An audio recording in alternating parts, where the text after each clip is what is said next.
How you show up matters. Having a powerful presence can make or break your transactions, your relationships, and your career. Hello, I'm Matt Abrahams, and I teach strategic communication at Stanford Graduate School of Business. Welcome to Think Fast, Talk Smart, the podcast. Today, I'm really excited to be joined by Jeff Pfeffer, who is a professor of organizational behavior at Stanford's GSB. Jeff's research focuses on the effects of work environments on health and well-being, as well as power and leadership in organizations. He teaches the super popular course, The Paths to Power, and he is the author of many books, including Dying for a Paycheck and Power, Why Some People Have It and Others Don't. Welcome, Jeff. Thanks for being here. Well, Matt, thank you for having me on your show. Great. I'm super excited to get started. So my first question is, how do you define power and status? And why do you think your class that covers these topics is so popular? I define power as the ability to get things done against opposition. And oftentimes, of course, as we try to make things happen, we find that not everybody agrees with us. And I think the class is popular because I have this very bad habit of teaching people and actually telling the truth.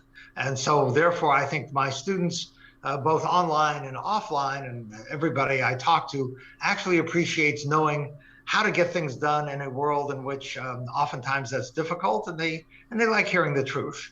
As I like to say, Jack Nicholson was actually wrong. People do want to hear the truth.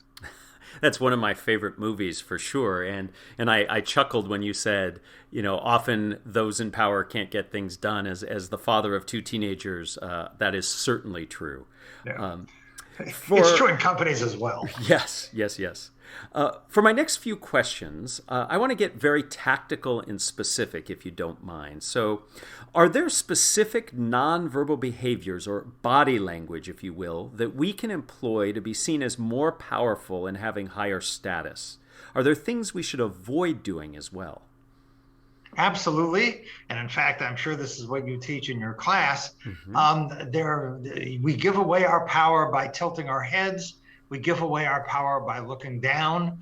We give away our power, particularly when we hunch over and we constrict our body in on itself.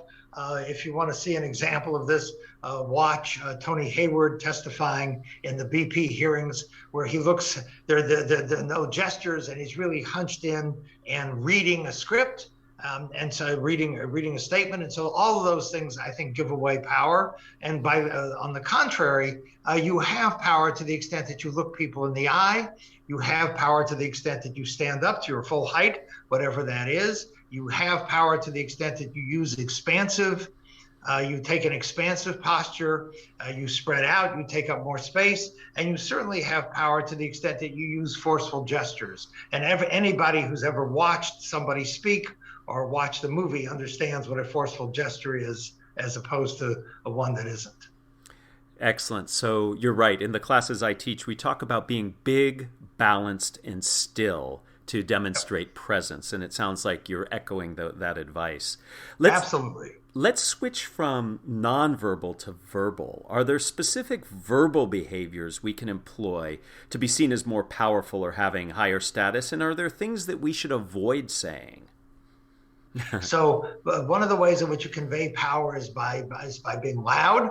One of the ways in which you convey power is by being modestly or moderately impolite and interrupting other people. And by contrast, one way in which you don't give away your power if you refuse to yourself be interrupted. So that's one set of things. And then there's powerful language. You want to use simple language, forceful language, vivid words, and keep it simple and direct. Very, very direct and simple in your answer. Thank you. I'm curious your thoughts, because I deal a lot with this in the work that I do around filler words and words of hesitation like kind of and sort of. Do you have insights on that and how that affects how people perceive us? You don't want to use filler words, and you don't want to use, to the extent possible, ums or ahs or anything else like that. You want to speak as if, even though it's not rehearsed, it's been completely rehearsed, and you want to not have any filler words whatsoever. Okay, so fluency is important for sure. Absolutely. Let's move away from verbal and nonverbal behavior, and I'm curious if you have any thoughts on how emotion relates to power and status. Are there certain emotions we may want to display while avoiding others?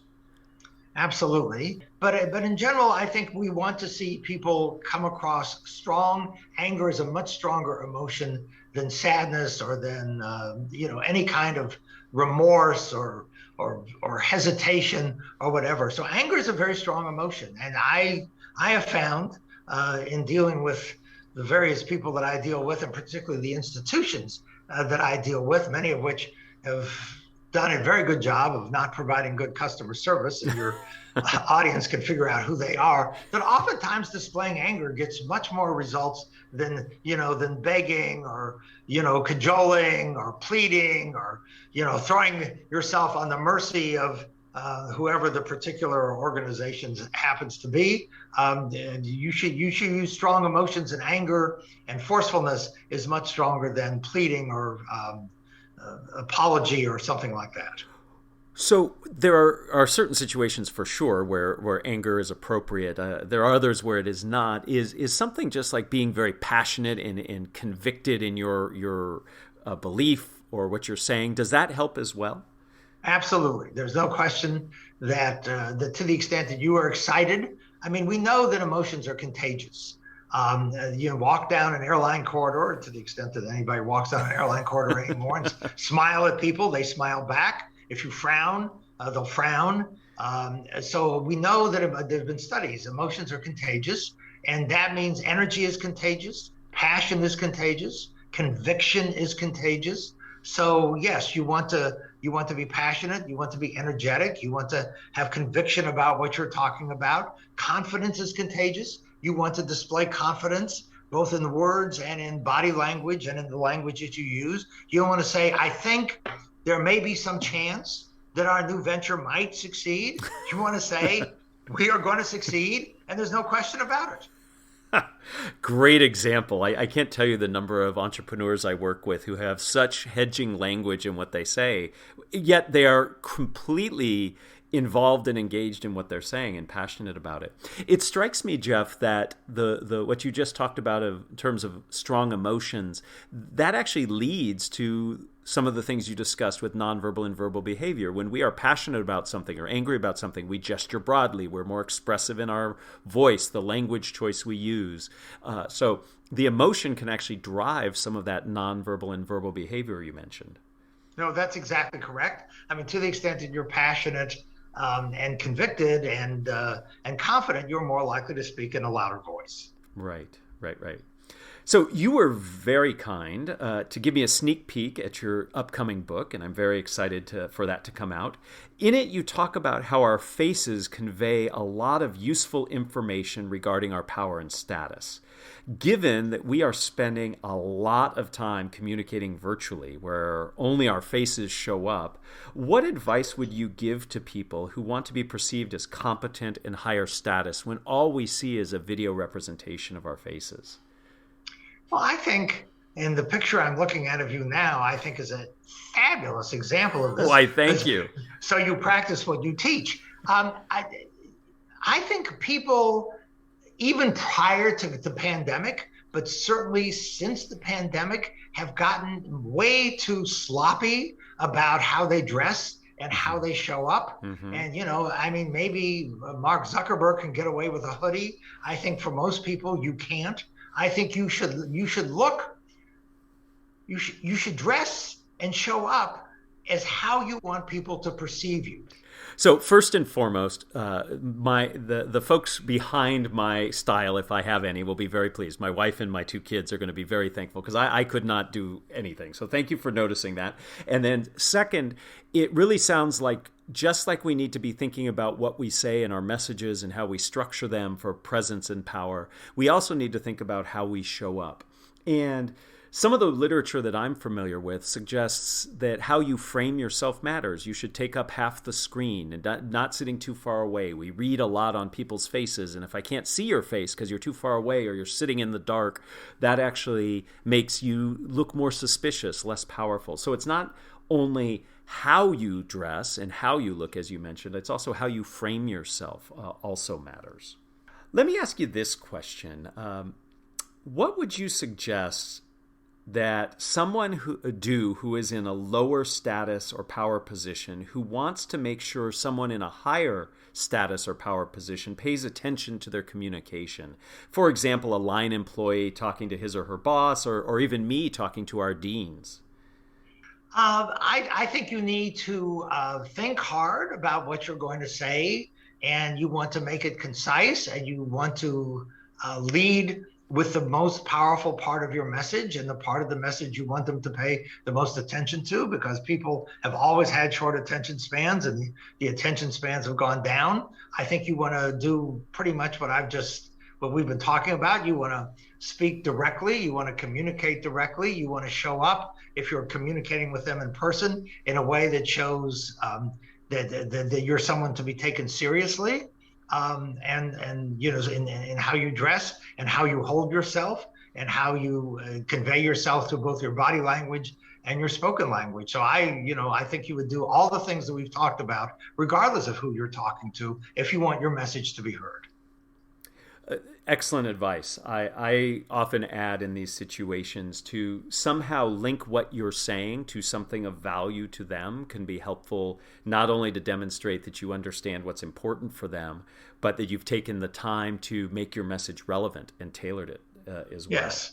Well, if you want to tailor your message, I mean, you should always, as we understand, you should begin, of course, by flattering them, and the research suggests that there is no amount of flattery that it's too much. So you want to tell them how much you admire what they've done and how much you respect their abilities and all this other stuff.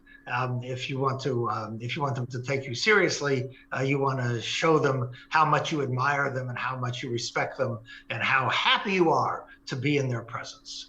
Well, Jeff, that is probably the best answer I've ever had on this podcast, and I so admire you taking the time to actually address that answer to us. I'm curious if you have, upon reflecting on your research and your experience, any last bits of advice around how to have a powerful, high-status presence that you'd like to share?